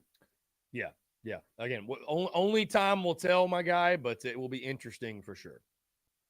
Yeah, I mean, honestly, out of all the QBs, I would love to see Tanner play. I mean, he got an offer from Alabama and Georgia. Yeah. No, we've got some good options, man. That's why it's that's why it'll be interesting to see for sure. We've got some good options on the roster. And hopefully this next OC that we get, I'm hoping he's a really good recruiter for QB and everything. So yeah, that's one of the main things that we need to look for. No doubt. But, no doubt, Hunter. Yeah, I'm not gonna talk to you all. No, you're good, man. I appreciate you calling in, my guy. Yep. Always a pleasure. Great stuff from Hunter. Guys, we're going to jump into one final break. On the other side, I want to continue to hear from you. More of your questions, comments, calls, and more. You're tuned in to the Daily Crow.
All right, guys, we're back. Final 12 minutes or so here on the Daily Crow, taking your questions, comments, calls. 843-790-3377. That's 843-790-3377. Again, appreciate you all tuning in. Would love to continue to hear from you here on this Victory Monday. Here we go. Young Savage. Lil Brad and Young Savage, the dynamic duo. What's up, boys? Look who's blowing after Saturday night. Look at that. I know we can do it. I knew it. I just knew it. It was going to happen. Feels good to be good, man. Feels good to be good indeed. Oh, my God. It's like I had to dress up undercover as a Clemson fan Saturday at Death Valley. I said, you know what? After you heard the magic number, y'all had lost against us 9 years. I'm like, oh, we can't let that slide. I'm sorry. This can't happen. You got to let them win. I'm sorry. You just got to let y'all have the victory. You just can't. I mean, you had to give it. You got to give it to y'all. I mean, we didn't have a choice. I really had to. I was literally shaking for y'all because I was like, please let them win. Please let them win because, like, they need the trophy. They need this victory. They need it. We had to have it. We had to have it, my guy. We had to have it. No, it was what a day, what a game. I mean, I'm still on cloud nine. I'm excited. I'm a little, to be honest, I can't believe I'm saying this. I'm a little tired because my head's been spinning for 48 straight hours and going crazy. But man, I feel great. It's it's a blessing, bro. It's incredible. I know.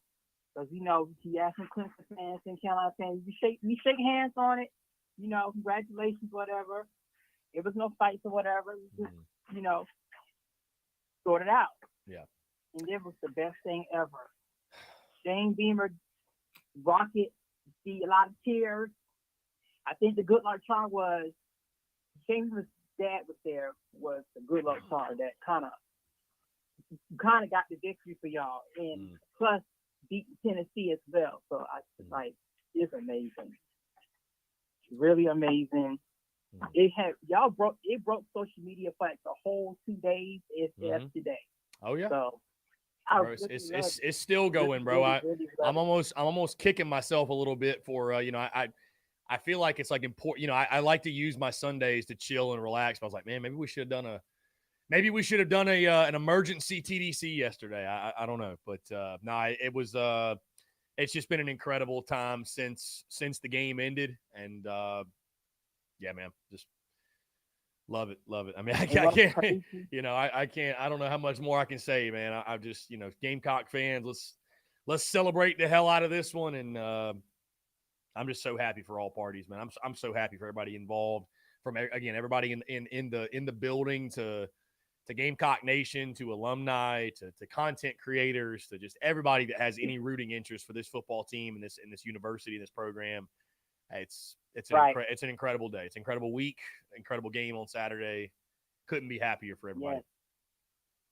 And I did an IG post. I mentioned everybody in the game, in the USC staff, the whole nation. I had to just do it. Yeah, had to do it. Had to have it. Yeah, I had to mention you, mention the show, mention the podcast, mention Shane Dean, mention the running back, the whole football team, every single one of them. It was amazing. I had to really do it. So I was like, yes, now I can really get to it. Yes, and the best part about it was yesterday, kind of with the church yesterday, we didn't expect the surprise to this to happen. Everybody was wearing nothing but Gamecock. Every time you walk in, there's no Clemson there. I said, well, wait, we had a worship service yesterday? Everybody was wearing Gamecocks like crazy. Indeed. Because it was the best. Indeed. Well, boys, y'all celebrate the dub, man. Y'all be good. I know y'all will do it accordingly, and it's always a pleasure. Hey, Chris, this is Young Savage. What's up, Savage? What's up, Savage? Well, I know you heard the news about Marcus Satterfield had to leave in South Carolina. Thank God I have been very blessed on my life. And to be clear, that Jesus was offensive coordinator in my entire life. And to be clear, thank God he leaves the South Carolina thing. But as we won against Clemson to become a victory Monday for us to celebrate and come to an end. And we own state now. And to be clear, we own a Palmer State trophy. That's why we own the state. And because I feel great that we got the trophy back to our own hands to make victories against Clemson. I want to thank you for Shane Beamer, all of them, Creighton White, and all of them out there to support the number one football college playoffs for the entire season of the football season. Will be a great idea to become a successful lifestyle for everyone else who can be more happy than ever that they need to come as a Gamecock. It's supposed to be a Gamecock again. So let's just try this next year for a good moment of start.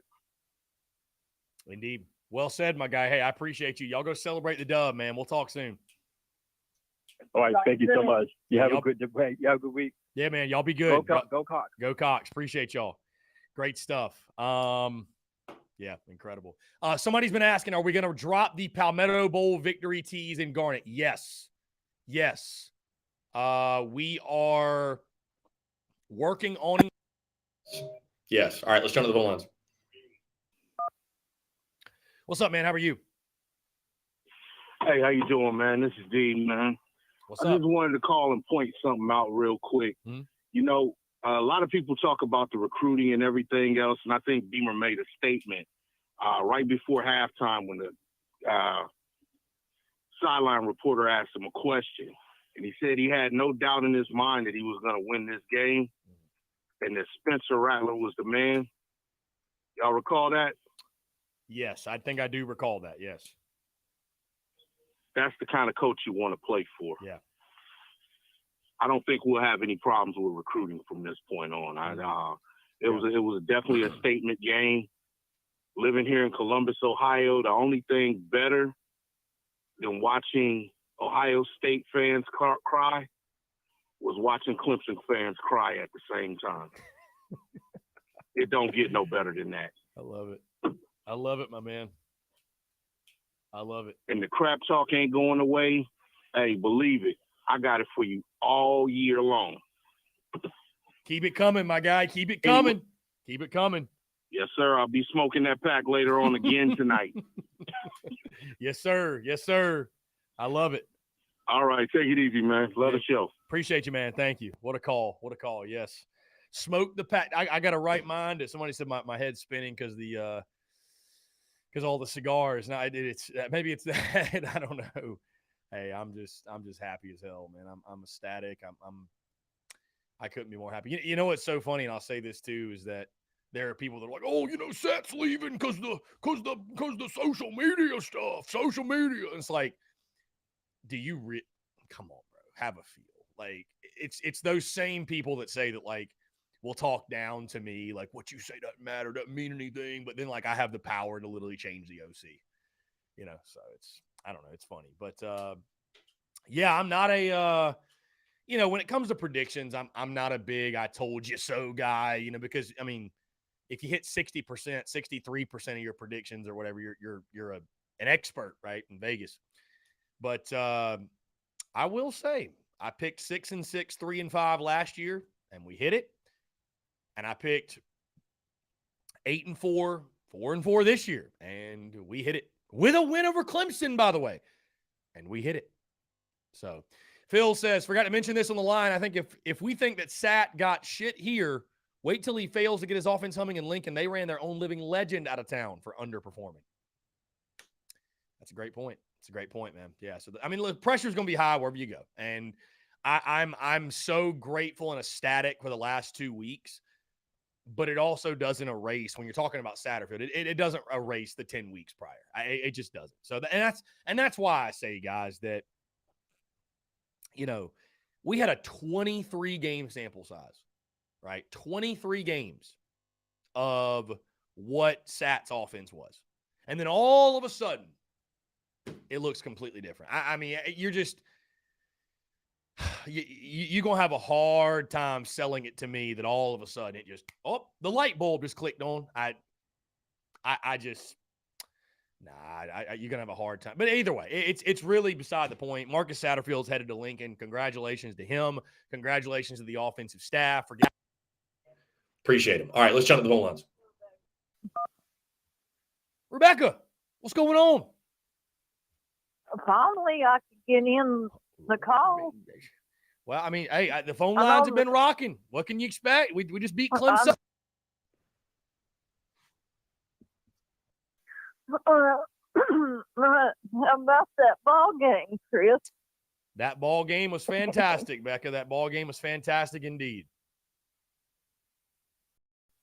You should give us an extra 30 minutes. Becca, I wish I could. I got things to do, though. I got things to do. We got a tight ship to run over here. All right. Well, I was going to tell you. You want to know the reason why we won? I think I know why, but I want you to tell me why.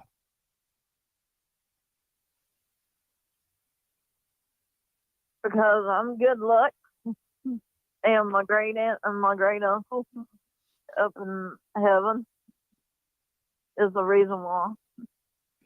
I love that. I love that.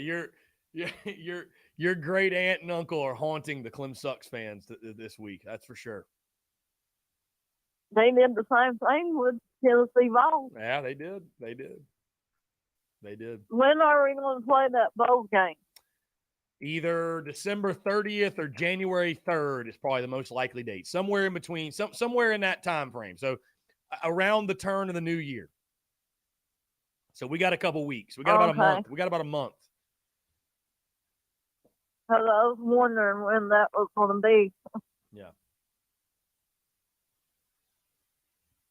But I just wanted to say that's the reason why that we had good luck was because of me and my great aunt and great uncle in heaven. Well, thank God for them, and God rest their soul. And hey, I love to hear it. Respect the dead too. Respect the dead, yes. Respect. Yes. I'm thinking about going up to their graves after a while. So I think that'd be great. That's what I'm going to do. I love it. Well, I appreciate you letting me call in. Go Gamecocks all the way. Rebecca, I appreciate you. Always a pleasure. Great stuff. What a way to end the show, guys. Hey, thank y'all so much. Maybe sometime this week we'll do the extra hour show, but today I got a lot going on today, guys. I will be joining Mark Ryan at 4:40 on the Upstate Radio. For anybody who wants to tune in, I will be dancing on graves accordingly. But outside of that, guys, appreciate you all tuning in. Hey, stay tuned to the content. Content is bleeding out of the eyeballs, obviously, as you guys know. Again, thank y'all so much for the love, the support. Y'all have a fantastic rest of your Monday. We will talk to you all